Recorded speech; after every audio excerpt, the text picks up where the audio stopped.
ان باتوں کو نہیں دہراؤں گا جن کا تذکرہ یہاں آ چکا ہے کہ حضرت مولانا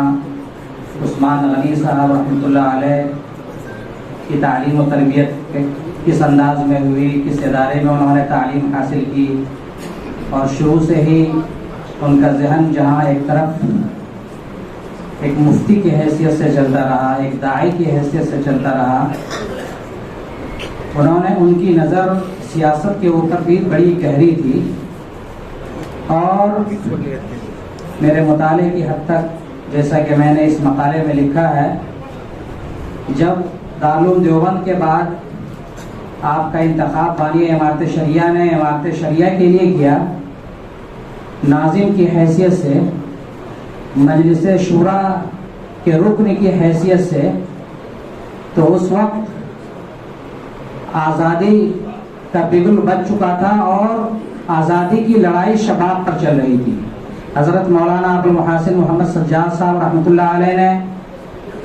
امارت شریعہ قائم کرنے کے بعد ان کے ذہن و دماغ میں یہ بات تھی کہ کیسے یہاں کے نظام کو، خاص طور پر دارالقضاء کے نظام کو حکومت سے بھی منظور کروائیں، اور اس سلسلے سے انہوں نے بڑی کوشش کی۔ ایک قانون انہوں نے مرتب کیا تھا جس میں ان کی خواہش یہ تھی کہ یہاں کی سرکاری عدالتوں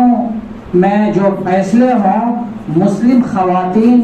کے فسخ نکاح کے تعلق سے، وہ فیصلہ کوئی مسلم جج کرے۔ اسی طریقے سے ان کی خواہش تھی، جیسا کہ انہوں نے اپنی تحریر میں لکھا ہے، کہ باضابطہ دارالقضاء کی بھی منظوری ان کے یہاں سے ملے۔ اس سلسلے میں حضرت مولانا عثمان غنی صاحب رحمۃ اللہ علیہ نے قانون مرتب کرنے میں ان کی بڑی مدد کی۔